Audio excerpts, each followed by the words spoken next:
Ito po yun nung sa may Manila Bay. Yun, di makita mo yung building na malaking dalawa. Ganyan po yung katotohanan yan mga kaibigan, no? Ang buong Metro Manila ay nagpapagi. Sa sobrang dami ng pinaputok kagabi, oh. Tingnan mo. Oh, ipaikot ko na yung video, ha. Nandito ako ngayon sa 7th floor. Yan. Sentro ng Pasay ako ngayon, nasa sentro ng Pasay. Yan, paikot ko yan, oh. Ito yung ini-video ko. Nasa puntang Ross Boulevard yan. Yan. Tingnan mo yan, oh. Nagpapag lahat, oh. O tawag nun, nag-uusok-usok. Kaya ang kalusugan ng mga bata o sa may mga sakit, medyo di natin masabi. Kaya uminom ng maraming tubig. Saka magkain ng prutas, gulay, no? O ito naman, building ng mga condominium yan. Yan, oh.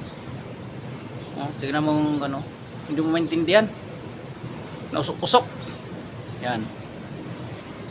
Usok-usok. Sabi nila, ang Pilipinas daw walang pera ang mga tao. Bakit? Kayang pa usukin ang buong Metro Manila, oh.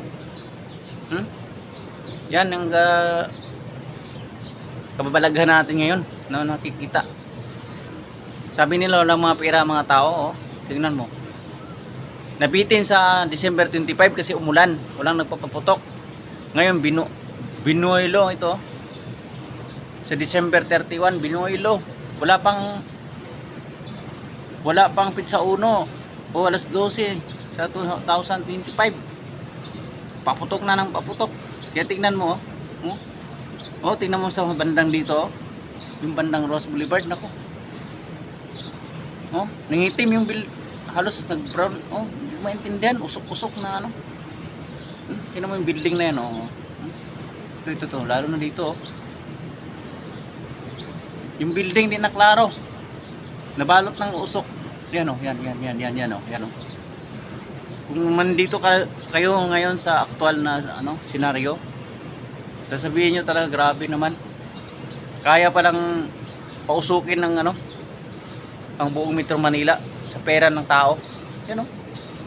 Tapos ewan ko lang sa February kung may mga pera na naman ng mga tao niyan. O nag-iipon na naman ng mga paputok. Toxic po yan mga kaibigan, di ba? Toxic sa ating baga. Yan. Kaya kagabi hindi talaga ako lumabas. Mula alas 10 onwards, sobra. Hindi na ako lumabas hanggang magdamag.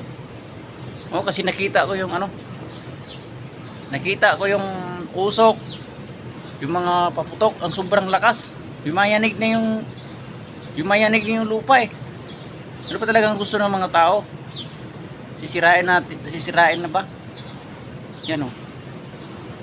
Kala ko ba walang mga pera, pero bakit kaya nyong payanigin ang Oh, yan. Tingnan mo, usok na yan, oh. Anong masasabi mo mga kaibigan? Mag-comment nga kayo. Anong masasabi niyo yan, oh?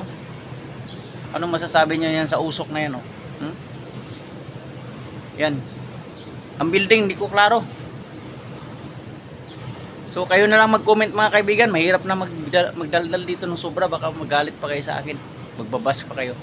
Thank you po. Yan, oh, tingnan mo.